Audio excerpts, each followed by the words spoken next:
మీరు అందరూ ఎక్కడ చూసినా లెక్కల మాస్టర్ అంటున్నారు. అసలు ఏంటి మీరు ఎక్కడ చేశారు, అసలు ప్రేక్షకుల కోసం చెప్పండి. ట్యూషన్ స్టార్ట్ చేశానండి ఫస్ట్ డిగ్రీలో ఉండగా. మాకు మ్యాథమెటిక్స్ టీచర్ లేడు కాలేజీలో, అందుకోసం డిగ్రీ ఫైనల్ ఇయర్లో ఉండగా నేను ట్యూషన్ స్టార్ట్ చేశాను. ఎందుకంటే అక్కడ ఎక్కువ ఆదాయం. బికాజ్ డిగ్రీ ఫైనల్ ఇయర్ ఉండగా నేను నా జూనియర్స్కి, ఇంటర్మీడియట్ స్టూడెంట్స్కి, వీళ్ళందరికీ క్లాసులు చెప్పడం మొదలుపెట్టాను. సో ఇట్స్ లైక్ ఎలా ఉంటుందంటే, ఫస్ట్ ఎలా స్టార్ట్ అయిందంటే రియల్ అనాలిసిస్ అని ఉంటుంది, real number system degree first ఇయర్లో ఉంటుంది. సో అది దానికోసం వేరే ప్లేస్కి ఒక 10 కిలోమీటర్స్ వేరే మాస్టర్ ఉండేవారు, ఆయన దగ్గరికి వెళ్ళి మ్యాథమెటిక్స్ నేర్చుకునేవాళ్ళం. సో కాలేజీలో టీచర్ లేక, కాలేజీలో లెక్చర్ లేక వెళ్ళినప్పుడు ఆయన చెప్పేది అర్థం కాకపోతే మేము డిస్కస్ చేసేవాళ్ళం. మీరు కొంచెం ఎక్స్ప్లెయిన్ చేసేవాడు, నాకు అర్థమైంది అయితే కొంచెం ఎక్స్ప్లెయిన్ చేసేవాడు స్టూడెంట్స్కి, నా ఫ్రెండ్స్కి. అలా ఎక్స్ప్లెయిన్ చేయడంలో అలా టీచర్ అవ్వడం మొదలుపెట్టాను నేను. సో అదేమైంది అంటే, నాకు ఫస్ట్ ఇయర్ సెకండ్ ఇయర్ అర్థమైంది కాబట్టి నేను ఎప్పుడైతే ఫైనల్ ఇయర్ వచ్చానో ఈ ఫస్ట్ ఇయర్ స్టూడెంట్స్ నా దగ్గరికి వచ్చేవారు. అదే వాళ్ళని ట్యూషన్ టీచింగ్ చేశారు. సో ఆ కాన్ఫిడెన్స్ వచ్చి డిగ్రీ అయిపోయాక ట్యూషన్స్ పెట్టాను. ఓకే, అంత ఓన్లీ ట్యూషన్స్ అంతా తప్పించి మీరు జాబ్ ఏం చేయలేదు? చెప్తాను, అదే ట్యూషన్ పెట్టాను.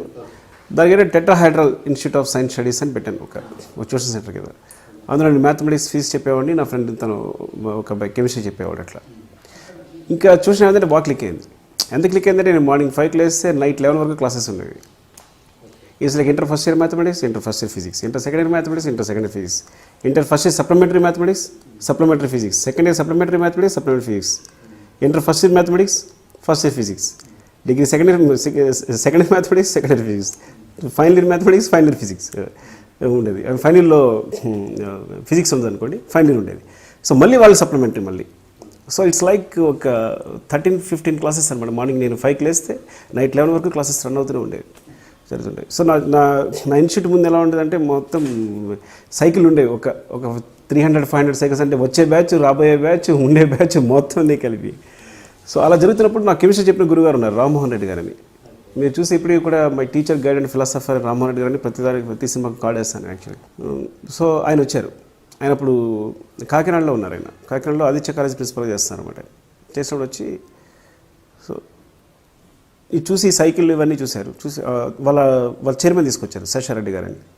సో వాళ్ళిద్దరు కలిసి వచ్చారు. చూసినప్పుడు నేను సైకిల్ ఇంత హడావాడి, ఇది ఫేమస్ అంటే, నువ్వు ఇక్కడ చేయలేదు, నువ్వు మా కాలేజ్ రండి చేద్దామని. దెన్ దే ఇన్వైటెడ్ టు వాళ్ళ కాలేజీ పిలిచారనమాట. సో అదిగా నేను కాకినాడ వెళ్ళాను. కాకినాడలో ఆదిత్య కాలేజీలో, అక్కడ ఆదిత్య జూనియర్ కాలేజ్ అని ఉంది, అందులో first year mathematics, second year mathematics. బిగినింగ్లో ఫీజు కూడా చెప్పేవాడిని, తర్వాత మ్యాథమెటిక్స్కి పరిమితం అయిపోయాను అనమాట. అలా కంటిన్యూ అయింది. రామ్మోహన్ గారు అంటే మీరు నాకు ఏదో స్టోరీ తెలుసు, వాళ్ళ ఎవరు మీ ఫ్రెండ్ మీద యాక్సిడెంట్ అయింది, చనిపోయారు, దాని నుంచి పుట్టిందే ఈ బటర్ఫ్లై కాన్సెప్ట్ అన్నది. యాక్చువల్లీ ఏంటంటే, రామ్మోహన్ రెడ్డి గారు నా గురువు గారు. ఆయన సో ఇంకా ఆయన యాక్చువల్లీ ప్రోత్సహించ, అంటే నేను ఇక్కడ వచ్చేస్తున్నప్పుడు కొంత మనీ ఇచ్చి వెళ్ళి ఓకే డైరెక్షన్ ట్రై చేసుకో అని చెప్పడం, ఇవన్నీ కూడా ఆయనే. ఆయన ఇక్కడే తెలంగాణ సిద్దిపేట. సో అక్కడికి వచ్చారు రాజులు, ఆయన కాలేజీ లెక్చర్గా మాకు రాజులు వచ్చారన్నమాట. సో వాళ్ళ అబ్బాయి సంతోష్ అంటే చాలా చిన్నవాడు. నేను జస్ట్ లైక్ కిడ్లా బ్రదర్లో చూసేవాడిని, చిన్నపిల్లడు. చిన్నవాడు అంటే నాకన్నా బాగా చిన్నవాడు. వాళ్ళు తను బీఫామ్సీ చదువుతున్నాడు తను పోయేసరికి అనమాట. అంటే రకరకాల ఛాన్సెస్ ఉండే అనమాట. తను యాక్షన్లో పోయాడు. యాక్షన్లో పోయే టైంకి రకరకాల ఛాన్సెస్ ఉన్నాయి. ఎలా ఛాన్సెస్ ఉన్నాయంటే, తను 3 days ముందే తన దగ్గరికి వెళ్ళాను. నేను వెళ్ళినప్పుడు నాతో వచ్చేస్తాడు, అంకుల్ మీతో వచ్చేస్తానే ఉన్నాడు. సరే వద్దు రారని 3 days ఆగిరా అన్నాను నేను. ఇలా యాక్చువల్గా తన ఆ రోజు కాలేజీకి వెళ్ళకూడదు, వాళ్ళ ఫాదర్ ఏంటంటే కాలేజీకి వెళ్ళొద్దు అన్నారు.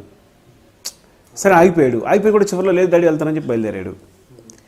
అలాగే వాళ్ళ ఫ్రెండ్ ఉన్నాడు, చెన్నైలో పనిచేసేవాడు, చెన్నైలో చదివేవాడు ఫ్రెండ్.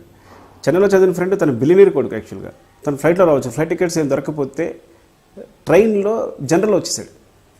జనరల్ వచ్చి పొద్దున వచ్చి ఆ రోజు వచ్చిన దగ్గర నుంచి వీడికి కొడుక్కి కారు ఇవ్వకూడదని వాళ్ళ ఫాదర్ అనుకున్నాడు. ఎట్టి బస్సులో కారు ఇవ్వను అని ఇద్దరికి గొడవ జరిగింది. అయినా సరే కారు తీసుకుని బయలుదేరిపోయాడు. బయలుదేరినవాడు కాలేజీకి వచ్చాడు. కాలేజీలో ఫ్రెండ్ని ఎవరైతే మా గురుగారు అబ్బాయి ఉన్నాడో తనని సంతోష్ డిస్టెన్స్లోకి వచ్చాడు. సో తను రావడం వల్ల సంతోష్ ఇద్దరు కలిసి బయలుదేరారు. ఇంకా చాలా ఉన్నాయన్నమాట. వాళ్ళ బయలుదేరడం కూడా దే ఆర్ లైక్, అంటే వాళ్ళు మామూలుగా గేట్ దగ్గర అడుగుతారు, ఆఫ్ చేస్తారు కదా ఫాస్ట్ వెళ్తుంటే. సో ఆ రోజు సెక్యూరిటీ లేదు, ఇలా సో రకరకాల కారణాలు అనమాట. సో యాక్సిడెంట్ అయ్యి అనుకోకుండా. సో అది కారణం కాదు బటర్ఫ్లై ఎఫెక్ట్ అని రావడానికి, కానీ బటర్ఫ్లై అనే ఎఫెక్ట్ దానికి బలంగా గుర్తుండిపోవడానికి కారణం అయిందనమాట నాకు. అంటే ఇలా జరగడం వల్ల ఎక్కడేదో ఇన్సిడెంట్ ఇలా జరగడం వల్ల అది రకరకాలుగా ప్రభావితం చెంది ఇంకో చోట ఇంకో ఇన్సిడెంట్ ఏదో చెందుతూ ఉంటుంది అనేది. సో ఎవ్రీథింగ్ ఈజ్ కనెక్టెడ్ అనే దానికి at the same time butterfly ఎఫెక్ట్కి చిన్న రూట్ కనుక్కొని ఇవి మేనేజ్ అనమాట. ఈ బటర్ఫ్లై దాంట్లో డైలాగ్ ఏంటి, పిట్టలు బటర్ఫ్లై తింటాయా అన్నది కూడా మీ పాప డైలాగే అని అది మీ పాప నుంచి కాపీ కట్టారా? అదేంటంటే గార్డెన్లో ఆడుకుంటుందండి, గార్డెన్ కూడా కదా చిన్న స్పేస్లో ఉంది మా ఇంటి దగ్గర. అక్కడ బటర్ఫ్లై ఎగురుతుంది, దాని బటర్ఫ్లైస్ చిన్నప్పుడు చాలా ఇష్టం, ఎగురుతుంది. అక్కడ చిన్న పూలగుండలు పెట్టాం, వాటి మీద వాళ్తున్నాం, వెళ్తుంది. సో నేను చూపిస్తున్నాను బటర్ఫ్లైని, అదిగో బటర్ఫ్లై అని చూపిస్తాను. సడన్గా ఒక పెట్టొచ్చి బటర్ఫ్లై కళ్ళ ముందు ఎత్తిపోయింది. అది షాక్ అయింది, పిట్టలు బటర్ఫ్లైస్ తింటాయా అంది. సో ఊరికి ఏ జరిగిన కాన్వర్సేషన్ అసిస్టెంట్స్తో షేర్ చేసుకుని ఉంటాను, ఊరికి చెప్తుంటాను. ఏ మ్యాటర్ జరిగినా, ఏదైనా లైఫ్లో చిన్న ఇన్సిడెంట్ జరిగినా అంటే నేను చెప్తుంటాను అన్నమాట. యాక్చువల్గా నేను ఫ్యామిలీతో కన్నా నా అసిస్టెంట్ డైరెక్టర్స్తో స్పెండ్ చేస్తే ఎక్కువ టైం. నా అసిస్టెంట్ డైరెక్టర్స్ కమ్ రైటర్స్ ఎవరైతే ఉన్నారో వాళ్ళతో ఎక్కువ స్పెండ్ చేస్తాను. వాళ్ళతోనే నాకు అదే ఆనందం అనమాట. రూమ్లో కూర్చుంటాను, జోక్స్ వేసుకుంటాం, మాట్లాడుకుంటాం, ప్రపంచంతో మాట్లాడుకుంటాం, నా ఎక్స్పీరియన్స్ చెప్తుంటాను, వాళ్ళ ఎక్స్పీరియన్స్ చెప్తుంటారు. ఎక్కువ నా ఎక్స్పీరియన్స్ చెప్తున్నాను. ఎందుకు చెప్తున్నా అంటే అది చెప్తాను అనమాట. మీరు అసిస్టెంట్స్లో మీ కర్మరా, ఎందుకంటే నేను చెప్పే ప్రతిదీ, నేను మావాడి మీద ప్రేమని, మా పిల్లల మీద ప్రేమని, ప్రపంచంలో ఉన్న ప్రతి ప్రాబ్లం మీకు చెప్తుంటాను. సో రేపొద్దు మీ అసిస్టెంట్స్ కూడా ఇలాగే వింటారు మీ డైరెక్టర్లు అయిన తర్వాత. సో ఇప్పుడు నా అసిస్టెంట్స్ కూడా మీరు వినక తప్పదు అని చెప్తుంటాను. సో అది చెప్తే లైక్ సార్ ఇదే చాలా బాగుంది సార్, విల్ యూజ్ దిస్, చాలా బాగుంటుంది అని. ఇలా మీ ఆ బటర్ఫ్లై కాన్సెప్ట్ మీద సినిమా అంతా రన్ అవుతుంది. రన్ అప్పుడు ఇది బాగుంటుందని they suggested and we used it అనమాట. అక్కడ లెక్కల మాస్టర్ దగ్గర టాపిక్ కట్ అయిపోయింది. అసలు అంత బిజీగా ఉన్న మీరు, అంత నాలెడ్జ్, అంత ఎడ్యుకేషన్ ఉన్న మీరు, సినిమా మీద ఎలా పడింది మనసు అసలు? చిన్నప్పటి నుంచి రాయాలని కోరుకుండేదండి బాగా. నేను కవితలు రాసేవాడిని బాగా. చిన్నప్పుడు పోయిటరీ పిచ్చి, కవితలు బాగా చదివేవాడిని. తెలుగులో ఉన్న మంచి మంచి కవుల పుస్తకాలందరూ చదివేవాడిని. చిన్నప్పుడు ఏంటంటే మీకు చిన్నప్పుడు పెద్ద వంశీ గారి సినిమాలు జరుగుతుండేవి మా స్కూల్ ఎదురుగుండా. కనక మహాలక్ష్మి రికార్డింగ్ ట్రాన్స్ ట్రూప్ అనేది కరెక్ట్గా మా స్కూల్ ఎదురుగుండా హౌస్ అనమాట. సో ఒక డైరెక్టర్ హడావడి అరవడం ఆయన ఇదంతా చూసి థింక్. సో అప్పుడే కొంచెం ఫస్ట్ టైం ప్యాషన్ అనేది క్రియేట్ అయింది. సో అక్కడి నుంచి డైరెక్టర్ అవుతానే ఉంది. పోయిమ్స్ రాసినా, కవితలు రాసినా, కథలు రాసినా, ఏం రాస్తున్నా కానీ పది సినిమా గురించి ట్రావెల్ అవుతూనే ఉందన్నమాట. సో నేనంటే బాగా డబ్బు సంపాదించుకోవాలి, కొంత మనీ సంపాదించుకుని హైదరాబాద్ వెళ్ళిపోవాలి. హైదరాబాద్ మనకేం దొరకపోవచ్చు, ఫుడ్ దొరకపోవచ్చు, ఇదంతా పెట్టుకుని డైరెక్షన్ ట్రై చేయాలి, నేను అసిస్టెంట్ డైరెక్టర్ ట్రై చేయాలి, అది నా ఏం. కానీ ఎప్పుడైతే నాకు ట్యూషన్స్లో ఆదాయం ఎక్కువైపోయింది, అలా వేరే కాలేజీలో పిలిచారు, చెప్పాను ఆదిత్య కాలేజీకి వెళ్ళాను, అక్కడ ఇన్కమ్ ఎక్కువైపోయింది, చాలా పెద్ద ఇన్కమ్ అనమాట. ఆ రోజులోనే ఇట్స్ వెరీ గుడ్ నాకు, అంటే చాలా పెద్ద శాలరీ వచ్చేది. So very comfortable. సో అలా కంఫర్టబుల్ అప్పుడు చాలా కంఫర్టబుల్ అయిపోతున్నాను. ఇలా అయిపోతే డెఫినెట్గా ఇంక డైరెక్టర్ కాలేను అని నెమ్మదిగా భయం స్టార్ట్ అయింది.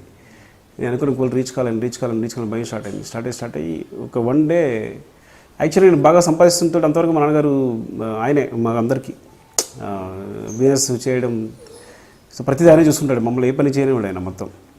సో నేనంటే మా నాన్న పట్టుబట్టి ఇగో నీకు ఇంత శాలరీ వస్తుంది, నేను ఎంత సంపాదిస్తున్నాను, ఎంత కష్టపడితే మంత్రి ఇంత సంపాదిస్తాను, కానీ ఎంత వస్తుంది నాకు అని అనిపించేసాను నేను. ఆయన బియ్యం వ్యాపారం చేసేవారు.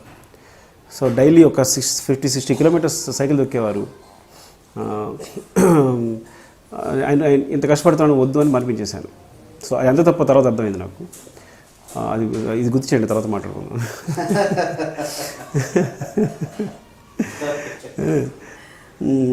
సో అప్పుడు ఏంటంటే మనిపించేసి జాబ్ చేస్తున్నప్పుడు ఇంకా మళ్ళీ స్టార్ట్ అయింది. చెప్పలేకపోతున్నాను క్లాసెస్ చెప్పలేకపోతున్నాను. అంటే స్టూడెంట్స్లో మంచి పేరు ఉంది, మళ్ళీ బ్యాడ్ అయిపోతాను, నేను సరిగ్గా చెప్పలేకపోతున్నాను, ఇంకా అదంతా వెళ్ళిపోవాలని ఉంది. ఏదో నైట్ అంతా కూర్చుంటున్నాను రాస్తున్నాను. అంటే ఎలా ఉంటుందంటే నాకు దగ్గర రహస్యం ఇది ఉంది, నేను ప్రతిరోజు నేను ఏమవుతాను ఎవరికి తెలియదు అనేది ఒక లోపల ఏదో ఉండేదన్నమాట. నేను నిజంగా అవుతానో తెలియదు, కానీ నేను డైరెక్టర్ అవుతాను అందరికీ తెలియదు, ఇలా ఉండేది. కానీ తర్వాత వెంటనే అంతే ఇన్ఫెక్ట్ స్టార్ట్ అయిపోయింది. నేను ఎప్పటికీ అవ్వలేను, ఎందుకంటే నేను క్లాసెస్ చెప్పుకుండిపోతాను. ఇంకా డే అండ్ నైట్ క్లాసెస్ అంటే ఎలా ఉంటాయి, మార్నింగ్ 6కి లేస్తే నైట్ ఈవినింగ్ 6 వరకు క్లాసెస్ ఉంటాయి, తర్వాత డౌట్ క్లాసెస్ ఉంటాయి, మళ్ళీ 10-11 అయిపోతుంది, మళ్ళీ ప్రిపేర్ కావాలి, మార్నింగ్కి మళ్ళీ క్లాసెస్ చెప్పాలి. ఇది ఒక 24 hours జాబ్ అనమాట. సో మళ్ళీ మా నాన్న దగ్గరికి వెళ్ళాను. ఇలా నాన్న నాకు చేయబుద్ధి కావట్లేదు, ఏం చేయాలి అర్థం కావట్లేదు, నాకు డైరెక్షన్ చేయాలంది, నేను ముందు అదే అనుకున్నాను, యాక్చువల్గా ఎవరికి చెప్పలేదు అని అంటే ఆయనకి అస్సలే మాట్లాడలేదు. ఎందుకంటే భయంకరంగా సంపాదించే కొడుకు ఫస్ట్ టైం మన జీవితంలో రిలాక్స్ అవుతున్నాడు. కూర్చొని బుక్స్ అవ్వడం మొదలుపెట్టారు. చలం బుక్స్ అవి బుక్స్ నా దగ్గర ఏవైతే బుక్స్ ఉన్నాయో మొత్తం నా దగ్గర చాలా బుక్స్ ఉండేవి. ఆ బుక్స్ అని చదవడం మొదలు పెట్టాను. ఒక్కోటి కూర్చుని ప్రశాంతంగా కూర్చుని పొద్దున్న లేవడం, కాఫీ తాగడం, కూర్చుని చదువుతుంటే చాలా ముద్దుగా ఉండేది, ముచ్చటగా ఉండేది. అని ఒకటే మాట అన్నారు, నువ్వు లైఫ్లో మళ్ళీ బాధపడకూడదు, నేను చేయలేకపోయినాని ట్రై చేసే, జరుగుతులేదు తర్వాత విషయం అసలు ముందు. అది కూడా చెప్పాను, జరుగుతులేదు నమ్మకం లేదు, నాకే నమ్మకం లేదు, కానీ నాకు ఇంట్రెస్ట్ కలగట్లేదు, చేయడం కలగట్లేదు అంటే. సో నువ్వు ట్రై చేయి, వెళ్ళిపో, ఇది ఆగొద్దు, తర్వాత చూద్దాం ఏం జరుగుతుంది అనేది. ముందు అసలు నువ్వు ట్రై చేస్తే లైఫ్ లాంగ్ నువ్వు ఇప్పుడు బాధపడవు, నేను చేయలేకపోయినా బాధపడవు. ఒకవేళ చేసి ఫెయిల్ అవ్వనుకో అది పర్లేదు, నెక్స్ట్ నీకు ఇది జాబ్ ఉంది అలా చేసుకోవచ్చు. అండ్ నెక్స్ట్ డే నుంచి మళ్ళీ బిజినెస్ స్టార్ట్ చేశారు. సో ఆయనకి ఇచ్చింది జీవితంలో రెస్ట్ ఇస్తే ఓన్లీ 1 ఇయర్ ఇచ్చారన్నమాట నేను. ఆ నెక్స్ట్ నుంచి మళ్ళీ ఆయన సైకిల్తో కూడా ఆయన బీమా వ్యాపారం మళ్ళీ ఆయన స్టార్ట్ చేశారు. సో నేను హైదరాబాద్ వచ్చేసాను. అంటే ఇంకా ఆ టైంలో కూడా ఆయన మేబీ ఈ విషయం జరిగేసరికి ఆయన 73 సంవత్సరాలు అనుకుంటా. 73 సంవత్సరాల వయసులో మళ్ళీ నేను కష్టపెట్టాను నేను. సో ఆ విషయం ఎప్పుడు బాధగా ఉంటుంది నాకు. ఇప్పుడు కాలేజ్ జాబ్ మానేసి హైదరాబాద్ వచ్చేసాను. హైదరాబాద్ వచ్చి మళ్ళీ ఇక్కడ స్టార్ట్ చేశాను. ఇంట్రొడక్షన్ కొంచెం హెవీగా ప్లాన్ చేశాం. అసలు ఏంటి అన్యాయం, ఏంటి దౌర్జన్యం? 3 రోజుల నుంచి మోసం ఉన్నట్టున్నాయి మొఖాలు. ఎవర్రా మీరు? జూనియర్ ఆర్టిస్ట్ ఉన్నది కూడా లేదు కదా, ఎక్కడ పట్టాడు రా బాబు వీడిని? I love you. పోతారా రే, నాశనం అయిపోతారు. జిమ్మి అన్నారేమి? ఇదే సార్ జిమ్మి. అవులే ఆన్లే అవుపిస్తున్నా నీకు. Hey where are the couple, I want to shoot. ముందు కలర్ తెలియట్టుకుని మా కండిషన్ చూడరా కానీ. So please do subscribe to Loloke please. iDream 1 million subscribers ki reach అయ్యిందండి. Congrats to iDream Media on reaching 1 million subscribers. iDream Media on 1 million subscribers reach చేసినందుకు all the best and congratulations to you. Congrats iDream. Keep up the good work and continue to entertain us.